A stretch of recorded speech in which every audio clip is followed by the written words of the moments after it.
O Recuncho dos Libros, o programa da Radio Pública Municipal no que imos repasar a actualidade da Biblioteca Pública Municipal Enrique Rivera Rouco. O Recuncho dos Libros, o espazo para a lectura de Radio Eume.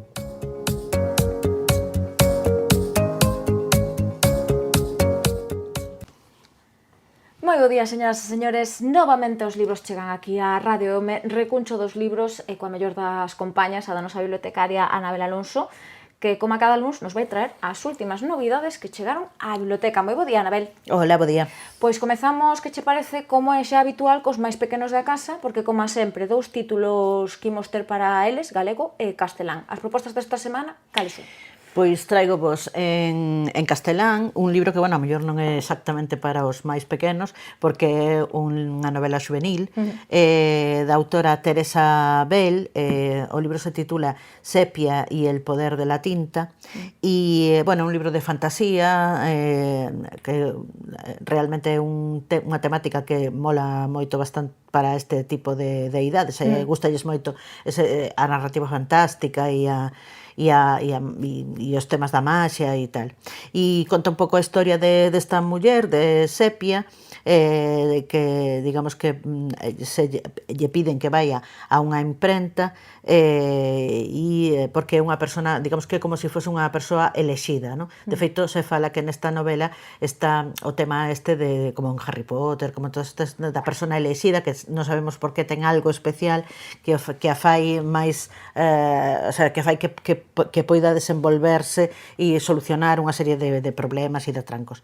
E vai a estar aí cos seus amigos traballando na guerra da tinta, nese mundo fantástico que é Pulgaria, que é como se fose realmente outro protagonista da novela, e traballando aí para ver que pasa con eses maestros impresores, estes mestres impresores que están desaparecendo.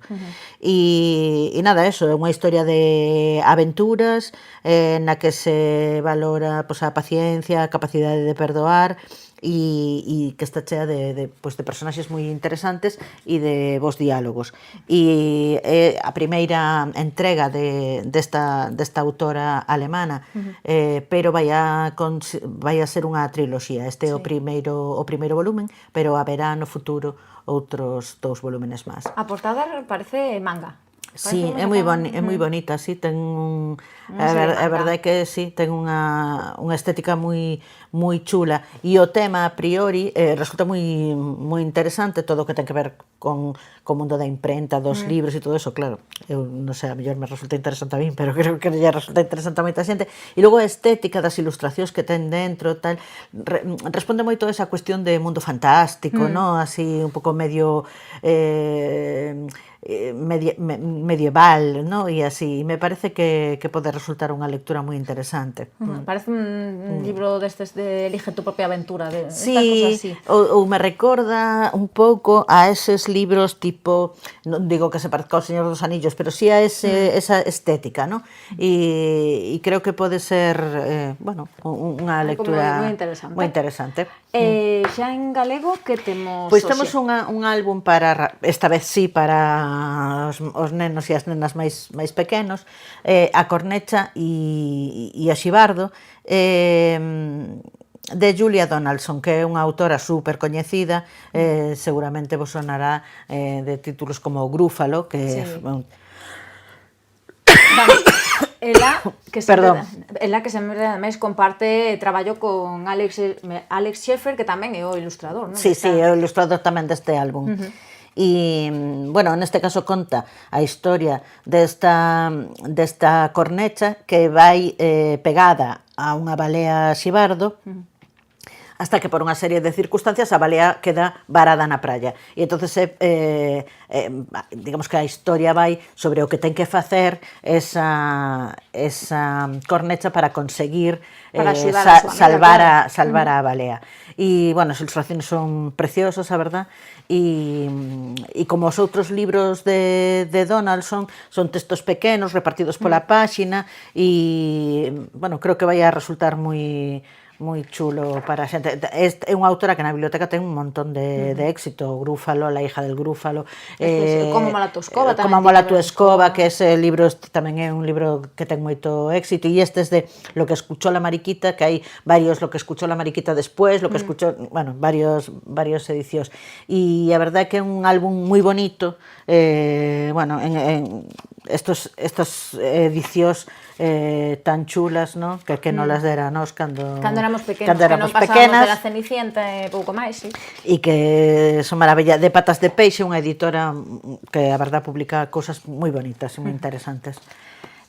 Para adultos, hoxe que nos traes? Bueno, un dos meus títulos favoritos do ano pasado, e seguro que deste ano tamén, como ese Comerás flores, xo. Sí, traigo vos eso, Comerás flores, de Lucía Solla Sobra. Nesta ocasión traigo dous autores galegos, un que escribe en castelán e un que escribe en galego, e que aos dous foron traducidos a outro idioma. O libro de Lucía Solla, de Comerás flores, ten a súa versión en castelán, en galego, perdón, na editorial Aira, e o libro que despois falaremos, de Ismael Ramos, A parte fácil, ten a súa versión nunha editorial española que se chama Editorial de las Afueras.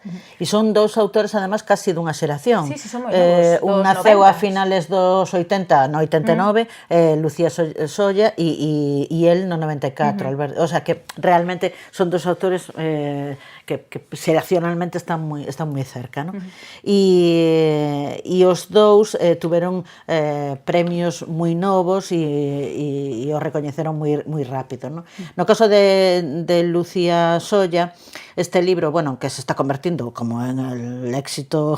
Sí, isto ten que ter unha adaptación cinematográfica en sí, breve. en rápido, sí. De feito, tuvemos durante unha temporada un pequeno espacio dedicado a este libro e o que decía a crítica sobre él e todo eso, trata un tema que eu creo que ten moita actualidade, que a cuestión da violencia machista e sobre todo desa violencia psicolóxica, sí, que non se detecta tan claro, fácilmente. Non é tan doada de darnos conta de que existe. E logo tamén creo que trata da sororidade, da amizade, non, de como a veces as amigas tamén te poden salvar un pouco a vida, non? E que sempre están aí ao final, en la que as teñas que, claro. De feito, un dos temas deste libro é como esa parella, non, a illa, a protagonista, todo o resto da súa familia, bueno, non da súa familia, pero sí que dos seus amigos, non? Pero claro, sempre volven a estar aí. Eses procesos na violencia machista que son que logo cando os reflexionas se ven tan claros, non? Pero que cando estás dentro de eso non os aprecias, non? Estes son o tipo de libros que mellor tenían que ler nas escolas. Pois sí. E bueno, tuvo un éxito tremendísimo e foi premio Cálamo ao mellor libro do 2025 e premio Ollo Crítico ao mellor libro do 2025. De feito, creo que cando repasamos os libros máis prestados do ano pasado estaba entre os máis pode ser, prestados, sí. Non me lembro, pero bueno, realmente é unha novela que creo que además non se vai quedar nun éxito puntual, sino que vai a estar sempre de actualidade, non? Eu recomendo moito que quen queira escoitar a Lucía Solla Sobral entrevistona no seu día Enara Álvarez, Al cielo con ella. E a verdade é que escoitala é un prazer. Sí, vin esa entrevista e me pareceu moi chula, a verdade. Non cheguei ao principio, vina como desde a metade, pero me pareceu moi interesante. E xa vos digo, tamén tedes a versión en galego, aquí non a temos na biblioteca, pero hai unha versión en galego en Aira Editorial. E agora falamos de Ismael Ramos, que Ismael tamén se traduce. Que tamén ten a traducción deste libro ao castelán. Este libro, A parte fácil, é un libro sobre de relatos breves e fala sobre todo de xente nova, de xente que está pois entre os 18 e a treintena e digamos que como se teñen que enfrontar a unha vida de precariedade económica, de precariedade emocional tamén. E entón fai un pouco así como unha especie de fresco sobre a adolescencia tardía e sobre a xuventude, non? E as dificultades que ten a xuventude actualmente de comunicación e bueno, de atoparse con esta cousa que falamos sempre, non? Desta xeración ao que está superformada, a que se lle prometeron moitas cousas e que agora se atopa nunha situación complicada. E tamén faláramos del, non sei se te acordas, que faláramos de Ismael Ramos, que recomendáramos Os fillos da fame, un libro que ten de poesía que foi premio Xoán Carballeira, e tamén no seu primeiro libro de poesía foi Premio Nacional de Poesía Xoven, o sea que realmente é un autor que ten moita proxección. Dous autores moi novos, dous autores galegos e moi que tratan temas interesantes. de hoxe, do día a día. Claro, Da e que sociedade actual. reflicten un pouco na súa narrativa a realidade na que viven, non? E a do seu tempo, a da súa xeración, me parece os dous moi interesantes. Sí, ademais Ismael Ramos que deste xeito accede á narrativa, porque toda a súa obra Sí, é a anterior poesía, era é a súa poesía. É a súa primeira, o seu primeiro traballo de relatos, non da prosa porque escribe xornal, o sea, é xornalista, escribe en diferentes xornais, de feito ten un premio de xornalismo, pero digamos que en formato así, libro de ficción, é a primeira cousa que publica en prosa. Os martes de cómic, que nos recomendas esta semana? Temos que opción para os máis maiores, opción para o público máis novo? Eu diría que para o público máis maior, aunque, bueno, a mellor tamén algún rapaz podería lelo. Traigo vos As pombas do Carboeiro, de Iván Suárez e Ignacio Vilariño. E, bueno, é un libro moi interesante porque esta banda deseñada se fixo para recoller o éxito dun espectáculo de teatro. O sea, As pombas de Carboeiro era un espectáculo de narración oral que facía Ignacio Vilariño, que xa ten vido en moitas ocasións ás Pontes, aos Xoves na Biblia, a contar, un contador maravilloso, forma parte de Fantoches Bach, que tamén, bueno, que tamén estuveron moitas veces nas Pontes. E digamos que co éxito desa contada que el facía, con estes debuxos que parecen como cartas do tarot, como se fora un cantar de cego, unha cousa así, pois pasou a banda deseñada. E se nos presenta neste formato de cómic, que conta a historia, pois, de unha historia que se desenvolve na época medieval, cando, digamos que as tropas napoleónicas, bueno, non é na época medieval, entón, estaba mirando as imaxes e parecían, están en Carboeiro e deciden matar as pombas de Carboeiro para que non poidan mandar mensaxes, non? E como os frades intentan evitalo. Digamos que é unha banda deseñada de aventuras e ven acompañada de un CD que recolle a banda sonora do espectáculo orixinal, a banda sonora é de Benxamín Otero, o zanfonista que, bueno, moita xente coñece, e está interpretada pola banda de Lalín. Entonces, bueno, realmente me parece unha cousa como moi completa, o sea, moi interesante. Botándolle así un ollo, comezamos con as ilustracións sempre nun mesmo tono de color, así máis grisáceas e demais, e de repente estalla a cor aí, está la cor aí impresionante, moi curioso, moi interesante. Un contraste, a verdade, que... Además, hai aquí como unha pequena tímida... cando aparece a primeira carta, no? Que está aí como aparece un pouquiño tímidamente a cor e a partir de aí xa é unha explosión, absoluta, sí.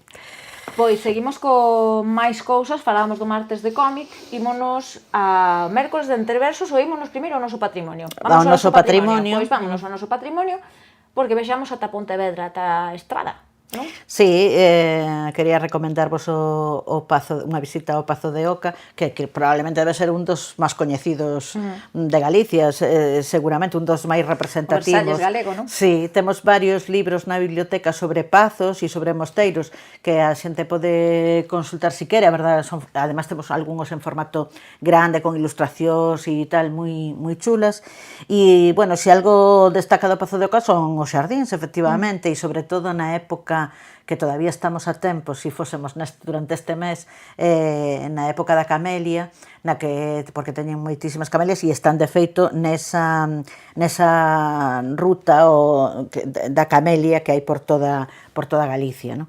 Non sei se por toda España. E, bueno, nada, é a época da floración da camelia, que é de xaneiro a abril, o sea, estaríamos aí todavía con posibilidades de ver algo así, e está aberto ao público. E ademais é moi interesante que foi escenario de varias películas. estuvo ali rodando Almodóvar, Carlos Saura, digamos que, bueno, se rodou, por exemplo, unha peli moi clásica, La Casa de la Troya, xa unha peli antigua, digamos que hai un escenario tamén de cine moi interesante. É privado, non? É privado, sí. Pertence á Fundación a Casa Ducal de Medinaceli.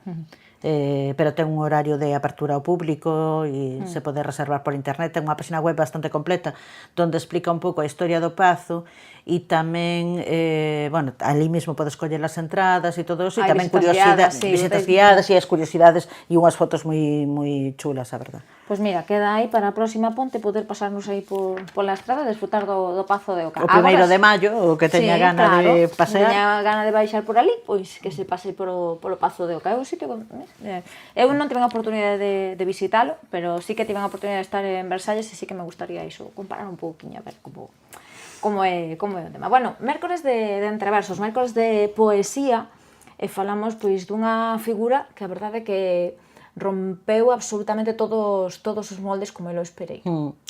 Sí, traigo, pues, bueno, neste caso, o libro que temos aquí é unha obra completa, en edición bilingüe, que temos na biblioteca, e é verdad que Lois Pereiro supuxo como un punto de inflexión na poesía galega, non? O feito tamén de que morrese tan novo, e quizá foi unha das primeiras veces que se lle dedicou as letras galegas a un artista contemporáneo, digamos, moderno, porque, claro, esta cousa que teñen as letras galegas de que hai que estar morto para que te dediquen as letras, pois complica un pouco a cuestión, non?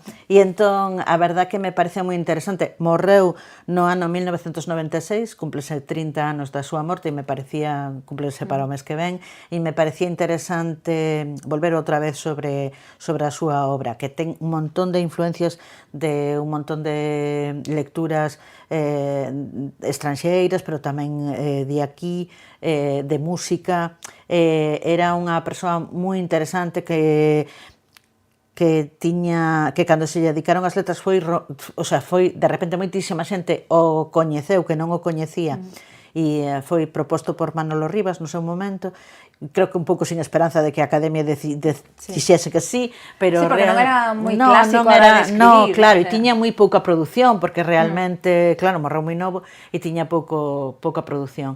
E a verdade é que me parece, bueno, un poeta enorme, e que ao mellor hai que volver outra vez un pouco sobre el e botarlle unha ollada. Só escribe poesía?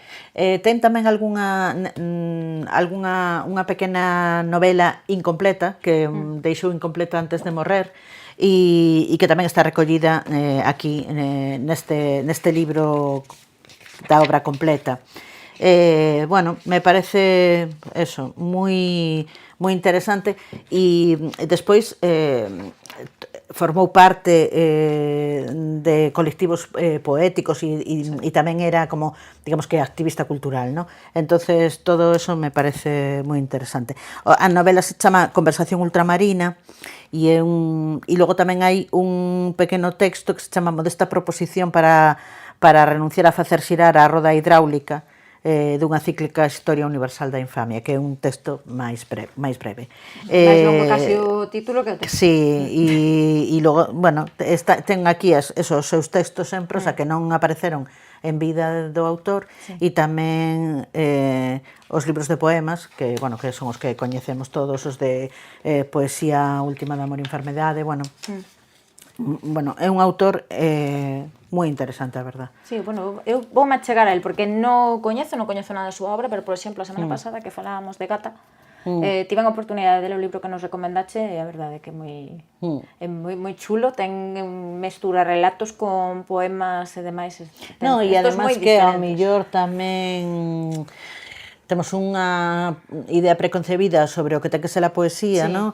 E estes autores máis modernos, máis contemporáneos, nos ofrecen outra maneira. Claro, que tratan temas que non son os típicos de amor, emigración, e que van máis aló, non? Sí. O que falábamos antes de Lucía e de Ismael, que tratan temas do día a día moito máis modernos. Sí, e máis que nos quedan máis preto, digamos, entonces a mellor nos poden interesar máis. Pois seguimos con máis cousas, ímonos, como sempre, os xoves de libro e peli, porque iniciabades ese ciclo de Cine Forum, neste caso con moitos thrillers que imos ter ata 4. E o segundo que nos propós, porque a semana pasada falábamos de que era a Biblioteca dos Libros Olvidados, Sí, rechazados. de rechazados, esta semana temos tamén un éxito de taquilla, tamén de vendas. Sí, é un éxito na novela e un éxito na película. La chica del tren, a novela é de Paula Hawkins, e bueno, me parece é moi diferente a outra película que vimos, porque a outra película non hai mortes, non hai tal, é un misterio, pero é un misterio diferente, é un misterio literario, digamos, e neste caso sí que temos un misterio máis clásico, non? Pero, sin embargo, o punto de vista é moi distinto, o sea, aínda que a historia pode parecer máis tópica, digamos, pero me gusta desta historia o punto de vista, non? Esa muller que vai no tren, que ve cousas que suceden, no? E que vai facendo como se vai imaginando, e chega un momento lendo a novela, non sei se tanto vendo a película, pero lendo a novela, que non sabes realmente o que é certo e o que non. Ela a veces non se acorda das cousas que fixo. Claro, porque ela ven que ten un pasado complicado. Moi complicado, logo ten un problema co alcohol, e entonces realmente estás aí nesa nebulosa de non saber exactamente as cousas que partes son verdade e que parte non. E, bueno, a película de 2016 foi dirixida por Tate Taylor, e está protagonizada por Emily Blunt. A verdade que é bastante digna. Eu vin a película e me pareceu moi interesante, o sea que animadevos a vir o xoves e a darnos a vosa opinión aí no coloquio. A min chama moito a atención iso, que a novela sale no 2015, no 16 xa hai película. Xa hai película. É que tuvo moito éxito esta novela, moitísimo. E ademais eu creo que son películas, o sea que a veces, lendo a Biblioteca dos Libros Rechazados, vemos non como no mundo editorial ás veces se fai a publicación xa contratando os dereitos para o cine, non? ou para series ou tal. Entón, foi unha novela tan exitosa que xa nun ano se tiña a súa adaptación super exitosa tamén. A que hora é a proxección? Ás 8:30. Entrada de balde, como sempre, Entrada en casa de do Paso. balde. En canto acabedes, comezades a comentar. Sí, comentamos a película. Pues E a novela, aqueles que a leran. Pois ímonos agora ca autora do mes, porque que nos vas contar esta semana de Rosa Montero? Pois quería falarvos un pouco do seu aspecto profesional, non? Como xornalista. Creo que todavía moitísima xente lee os artigos que publica en El País, que son moi interesantes e moitas veces trending topic, digamos aí, tal, pero que además é unha muller que leva realizado máis de 2000 entrevistas entre, por exemplo, a Olo Paz Melo, Indira Gandhi, o Richard Nixon, o Julio Cortázar, e ademais que a súa forma de entrevistar se estudia nas universidades de periodismo. E me parece que eso, que ten unha obra extensísima de recopilación de textos xornalísticos e, aparte de traballar en España, en El País, tamén publica en xornais estranxeiros, en Clarín en Argentina, ou en El Mercurio en Chile, ou en Liberación en Francia, ou en The Guardian en Reino Unido. Digamos que é unha xornalista moi apreciada e aparte da súa obra de ficción, digamos, tamén ao mellor é interesante achegarse á súa obra xornalística. Ten unha página web propia moi completa, na que están relacionados todos os seus traballos, onde se poden atopar e todo eso. E entonces unha persona que está interesada, que teña curiosidade, unha faceta desta autora que me parece interesante. Sí, porque máis dalle a todos os temas. A todos, que sí. Tocou todos os paus. E además ten así un estilo, entre crónica, pero tamén, digamos que mesturado coa narrativa literaria. Digamos que esa parte da Rosa Montero escritora de ficción aparece permeable aí no texto xornalístico, no texto xornalístico. E entón, bueno, me parece que é moi interesante, a verdad. Pois imos con autores locais, ímonos con a nosa vila, porque temos un libro que presentabades a finais do ano pasado, bueno, este Nadal foi, non? Creo que foi este Nadal. Sí, me parece... Mais ou menos, que tiveches aquí a presentación. Sí, bueno, este Nadal creo que foi algo máis atrás. Algo máis atrás. Sí, porque este Nadal a quen tuvemos... non, foi este Nadal tuvemos a seu pai presentando. Sí, tamén. Sí. Pois nada, traigo vos Atlas de nuestros 1000 momentos, é un libro de poemas de Marco Durán, está publicado en Loto Azul, e, bueno, é un libro de poemas longos. Cando estuvo aquí na presentación, a verdad, me pareceron moi interesantes todas as cousas que contou. E, bueno, el é graduado en logopedia, pero digamos que leva toda a vida escribindo, non sei se un pouco porque tamén seu pai é escritor, sí, non sei, pero, un bueno, pouco non teña nada que ver. Esta cuestión se contaxiou un pouco, polo menos o feito de sentarse a escribir. Pero o que el fai é unha cousa moito máis íntima e, digamos que como para recuperar a memoria, no? Da súa vida, por outra parte, unha vida curta, porque é un rapaz moi novo, non?